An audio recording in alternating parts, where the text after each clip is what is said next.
My story this morning comes out of Florida. It's Marijuana Moment story from yesterday by Kyle Yeager. And the headline is DeSantis faces backlash over taxpayer-funded ads claiming marijuana legalization leads to increased car crashes ahead of the Florida vote. Now, as I was reading this got under my skin in a couple of ways. First of all, it seems that somebody got the Department of Transportation to put out public service announcements at very reduced rates that are just blatant propaganda. As those of us who have been following the legalization and watching with interest what happens on public safety, especially on the roadways, there really is no support for a statement that where you legalize, DUI crashes increase.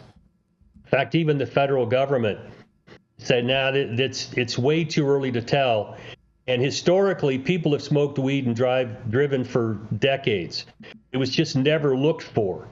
So nobody really was trying to determine, unless it was alcohol, what was causing accidents. And when they started to collect statistics, they weren't differentiating between whether you were the cause of the accident or you were just involved in the accident and maybe you had cannabis in your system. The numbers were very, very skewed. So it's propaganda. And what irritates me about this is that it's not the government's job to put out propaganda in favor or against a state initiative.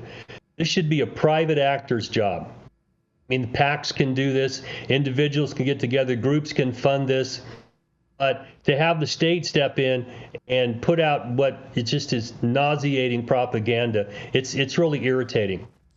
And the other thing that popped into my mind is that it reminds me of what we were going through back in the 90s here in California as we were heading up towards Prop 215.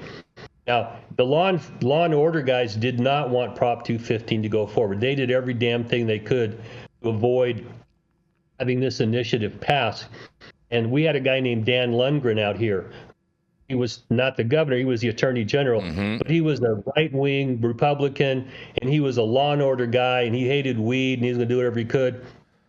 And we had a 96 Republican convention in San Diego, and just before the election, he arrested Dennis Perone because Terrence Hallinan wouldn't do it. So we got the politics involved in this, and it reminds me of the nefarious way that the government was handling the opposition to Prop 215. Now we see DeSantis pulling all its stops, trying to fight an initiative that seems popular and it seems poised to win. So it gets under my skin to see the government do this. Not the government's job. And if you're going to put out a public service announcement, for God's sakes, make sure you're telling people the truth. The truth is a very hard thing to do because most of the thing that comes out of people's mouth is nothing close to the truth. It's bullshit that comes out that we just say to fill up space. And when you're going to do something officially, make sure you research it, you can stand behind it.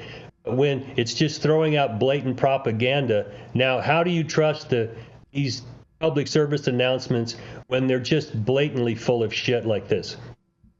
I'm going to throw this back at you guys because it gets me worked up. The book I'm writing, I've done a lot of research about this, and I lived through it.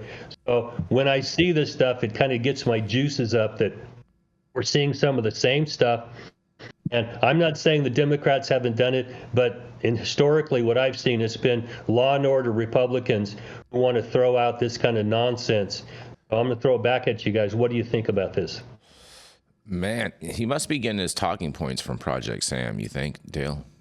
Well, I was thinking as I read this, because this is nonsense. Yeah, it sounds like he's been definitely talking with Project Sam. That's what this sounds like to me.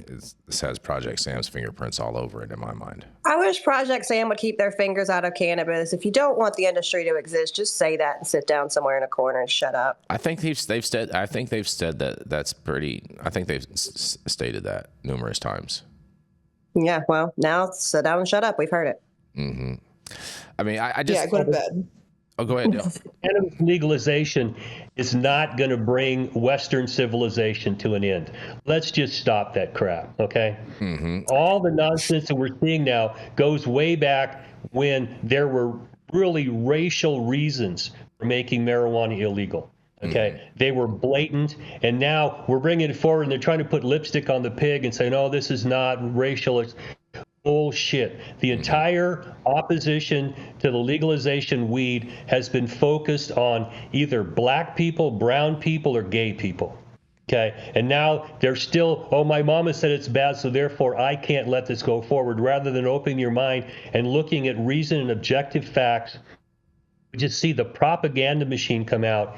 And it's not the job of the government to put out propaganda. That's one of the things that just irritates the shit out of me. If you're going to put out a public service announcement, make sure it's factual. It's hard to be factual in a day when everybody's so full of shit. But it's not that difficult for a short public service announcement to be honest about stuff. And they don't want to be honest. True. You're very, very true about that. You have any thoughts on this, Rachelle? Nah, like I said, they can just go to bed. They can just go to bed, man. You Like a nappy project, Sam. I still Get a just don't. snack. I don't think that there'll be any accountability or anything that comes out of this. Ultimately, I mean, there's been tons of public service messages over the years that haven't been true, or you know what I mean.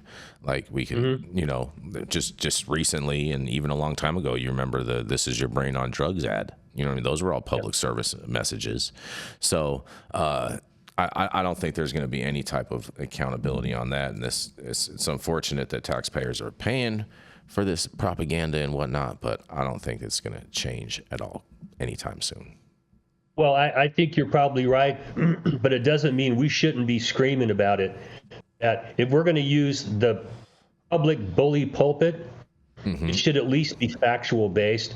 In a world where everybody is shaving the truth and giving half truths, and some of them just blatantly lying, who's going to stand up and say, let's be factual here and criticize your own folks if they're being stupid? I mean, the Eric Adams thing is an example of a Democratic administration going after a dirty Democrat. Bob Menendez, Man, the same thing. I can't wait to we see. need to bring some what it's all integrity about. back to this. I can't wait to see what this is all about. This whole Eric Adams case. I'm willing to bet they probably found his trap distro in his basement. Oh, boy. Going back to Tammany Hall, New York has been dirtier than hell. And during Prohibition, cops were on the take. Everyone was on the take. None of this surprises me, but even the big cities in California have the same problems. Greasing people's palms to get shit done is not new. You think him and Diddy? No. You think him and Diddy are going to be sellies? Maybe him and Diddy and Bankman-Fried can have a barbecue there, make some Pruno or something up in their hole. Maybe this. Whole Diddy thing, can't make any Pruno because he's on suicide watch with the guy who's in there for crypto fraud right now. Yeah. Friedman. Who do you think's going to kill Bankman. themselves first on suicide watch? Oh man, we should put up a poll. We should put up a poll. Well, That's a pretty they'll give grim it poll. time until they stop watching him so close. But trust me, if they don't want you to kill yourself, they know how to do that. I've been in the shoe before. I know how that works.